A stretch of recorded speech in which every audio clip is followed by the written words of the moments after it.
A long, long time ago, in the quiet of the night, in a tiny town called Bethlehem, a miracle happened.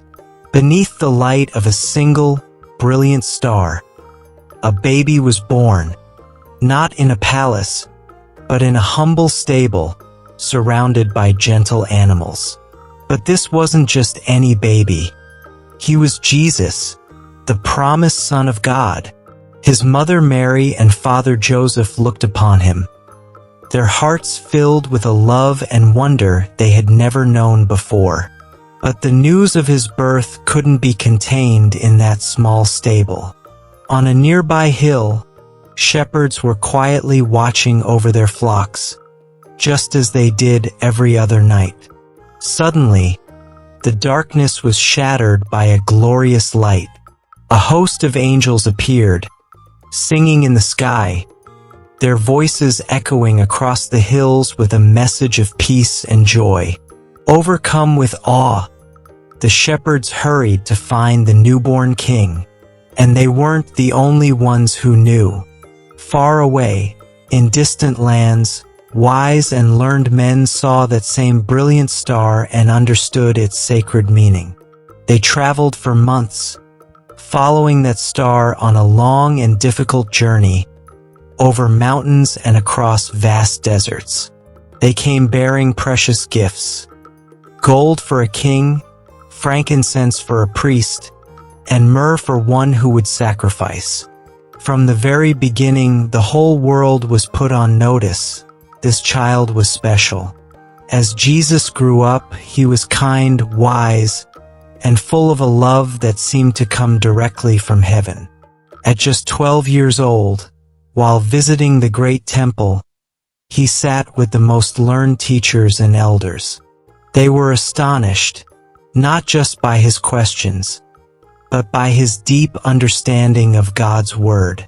When Jesus became a man, he started his life's work, showing the world God's love in action. He helped people everywhere he went, doing things that seemed impossible. He healed the sick, he fed thousands of hungry people with just a few loaves of bread. And yes, he even walked on water, showing his friends that with God, all fear can be overcome by faith. One day, Jesus and his friends were in a boat when a big, dark storm suddenly crashed around them. The waves were huge, the wind howled, and the disciples were terrified for their lives. But Jesus stood calmly amidst the chaos. He simply raised his hand and spoke to the storm, saying, "Peace, be still."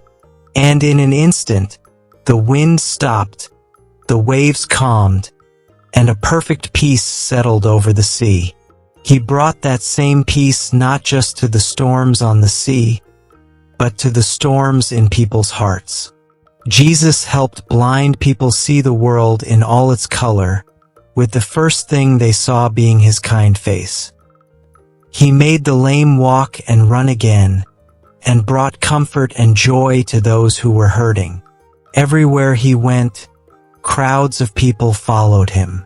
He gathered them on green, sun-drenched hillsides and taught them about God's love with simple stories called parables. He taught them powerful truths in ways everyone could understand. One of the most important things he ever said was, "Love your neighbor as yourself." Above all, Jesus loved little children. He saw their pure hearts and their trusting spirits. When his friends tried to send them away, thinking he was too busy, Jesus stopped them and said, "Let the children come to me." He held them in his arms, he hugged them, and he blessed them, showing that in God's kingdom, the most important hearts are the most humble. Then came a night filled with shadow and sorrow. Jesus had a special last dinner with his closest friends. It was a quiet, solemn evening. He took bread, broke it, and said, "Do this to remember me." He was preparing them for what was to come, a final act of love. But then, something very sad happened. Later that night, Jesus was arrested by people who didn't understand his message or believe he was God's son. They put him on a cross to die, and a heavy darkness seemed to cover the land. The sky itself seemed to mourn. His friends were heartbroken. Their hope was gone. They gently laid his body in a tomb, and a great stone was rolled in front of it, sealing it shut. It looked like the story was over. It felt like the end of everything. But 3 days later, a surprise that would change the world forever. Early in the morning, the ground trembled, and a divine light blasted the darkness away. The tomb was open. The great stone was rolled aside. Jesus had come back to life. The tomb was empty. He was alive. Later that day, Jesus visited his friends again, appearing right in the room where they were hiding in fear and sadness. He filled the room with light and their hearts with peace. He told them, "I'm alive. Don't be afraid." Their sorrow turned into explosive, tearful, unbelievable joy. After spending more time with them, teaching them and preparing them, Jesus led his friends to a hillside. There, he went back to his Father in heaven, ascending in a brilliant cloud of light. But before he left, he gave them, and all of us, a wonderful promise. He said, "And surely I am with you always, to the very end of the age." And guess what?